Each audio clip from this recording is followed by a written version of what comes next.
everybody, hey guys, doing out there today? Welcome back to another episode of Halloween at the Manor. So this is going to be our haunt update video number 5.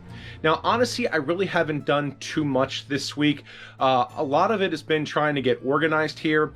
Basically, I've been going through our large utility room over here and our small storage room in the back of the basement here, kind of bringing things up to the front of the mess that I know that we're going to be using this year, and things that I know that we're not going to use kind of pushed towards the back. So I've been doing that. I have started building a prop to go along with our ember pile, and we'll show you guys that as well. And then over the weekend, we did pick up a few props as well that we're going to be adding to our haunt, and I'll go ahead and show you guys that too. So hope you guys enjoyed this video, and why don't we go ahead and check out some of this stuff. Alright guys, so another thing I wanted to show you, we showed you this mask last week in our video that we picked up from Lord Grimley's Manor.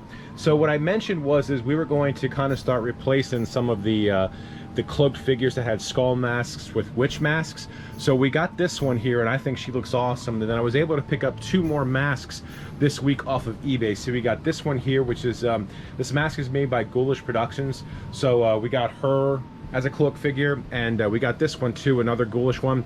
I think these two are the same sculpt, just that this one is green with dark hair, and that one is flesh tone with a gray silver hair. So I think these guys look awesome. We are on the hunt for some more masks here, and you know, we'll probably turn some more of our cloak guys into to witch figures, but there will be some cloaked figures in the haunt this year because they just look awesome. So just wanted to show you guys that as well. That's something else that we ended up doing this week. As I'm building the prop that's going to go on the ember pile, and what I'm looking at is I have this this old head here, this severed head, and I don't know if I'm going to end up using this or not, but for now it's just going to kind of be like the holding place. But basically built this body out of 2x2 inch furring strips, and then what I'm going to do is just using some towels over here, I'm going to beef it up a little bit, like around the legs and then the torso and stuff, to try to give it a little bit of more human form.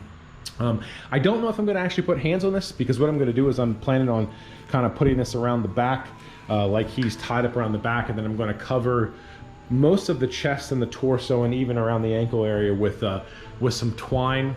And what we do is we actually have an old colonial style costume. I think it's a Ben Franklin costume actually, that we used a few years back on our Sleepy Hollow scene, and we basically made a similar dummy like this and put him in a coffin with the head removed. So that's kind of what we're going to do for this guy here. So I'm kind of working on that, and honestly that's really all that I've been working on this week.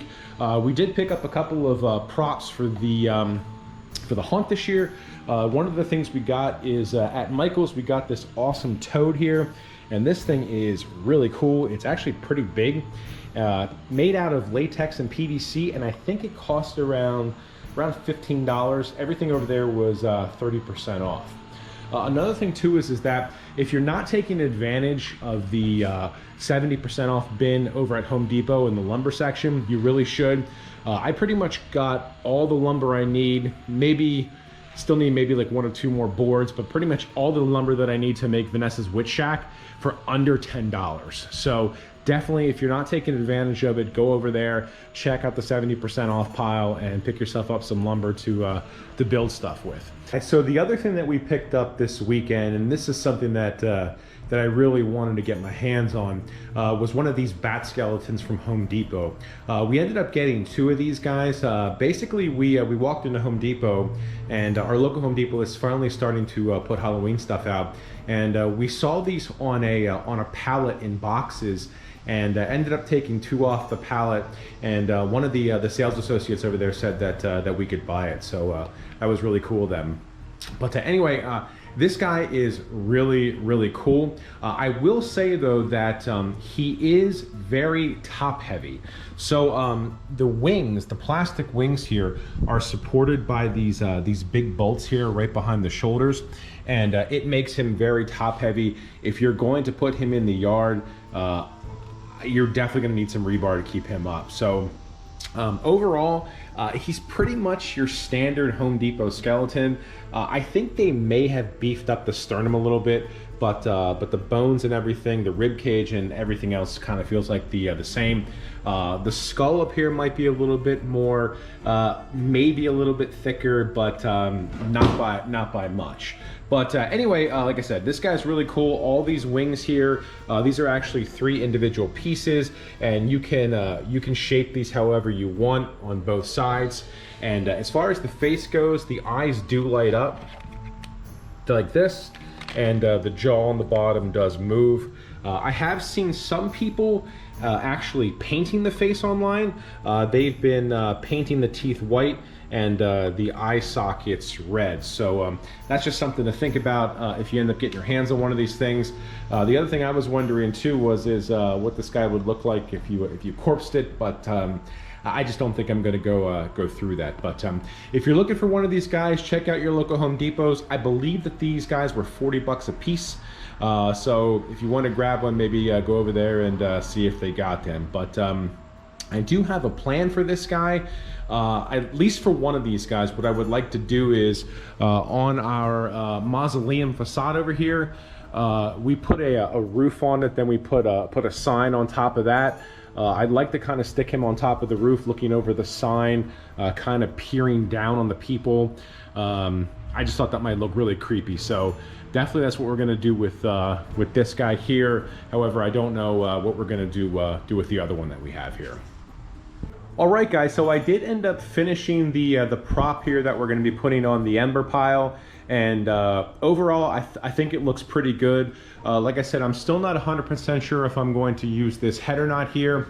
I don't dislike it, but since we have like 8 weeks till Halloween still, if I come across another prop head that I like better, I'll probably just swap this out. But like I said, overall I think this came out really cool. This guy in our haunt is going to be the judge that basically oversaw all of the witch trials, and at the end of the day was the one that ended up condemning everybody to death that was suspected of being witches. So basically what we're going to do is he is being punished by the coven and is going to be burned at the stake. So the only thing I have left here is basically just to get some twine and kind of tie him up, and gonna tie him up around like the torso and probably around the ankle area here. But yeah, like I said, I think he came out really cool, and gonna be really curious to see what this guy looks like in our yard this year. I think he's gonna look awesome. All right, guys, so I ended up running out after work tonight and got some twine, and I tied up our judge here. And I think this guy looks actually really cool. I do have the ember pile lit here. This is probably where we're going to put him in the yard. And then Vanessa had a really good idea that maybe next to him we could have like an elevated sign that reads like Salem, Massachusetts, or Salem, MA, founded, I think it was 1620 something, over here. So that might be a cool little scene. But I actually think he looks really good. I ended up buying 2 packs of twine. They were 40 feet each, and I just kind of wrapped it around his midsection there, his torso there, rib cage, and then around the feet here. But yeah, I think he looks really cool. The only issue I'm worried about is if this, because this jacket's kind of slippery, if this slides down. I did put some screws in the back here to kind of hold it. They're buried in there somewhere, so hopefully this holds up. But yeah, this guy came out really cool. I'm really happy with the way this came out, and like I said, can't wait to see what this guy looks like at nighttime. When we put him out here in the yard, might even throw some more brush around here, and then we've even talked about like putting maybe like a crackling fire sound effect, maybe a red light or something like that shooting up on him. But yeah, so I'd say at this point he's pretty much done. I probably will use this head. I know I said earlier that I might not, but I'm probably just going to keep this thing on. I think it looks pretty cool. So there we go. That's our judge. All right, guys, so a little update here. Vanessa and I just got back from our local Home Depot, and they finally started putting out the Halloween stuff, and we ended up walking out with this bad boy here, the Predator of the Night.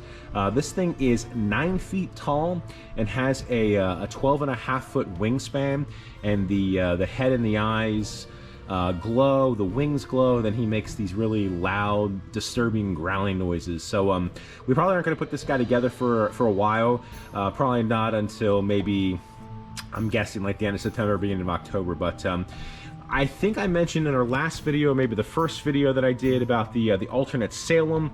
We were saying that the coven is going to wreak havoc on the townspeople of Salem by you know, resurrecting demons and things like that. Well, this is going to be the big demon that they end up resurrecting. And I know I said earlier in this video here that we were going to put the judge right here and the Salem sign, but now we are going to put the Predator Knight right here. So he's going to be front and center right up in this area here, and his wingspan is going to actually go over this bush here. So it's actually going to come over this part of the house here and the whole way over here. So this thing is going to be pretty imposing, having this here in the front. I think it's just going to be a really cool thing to have.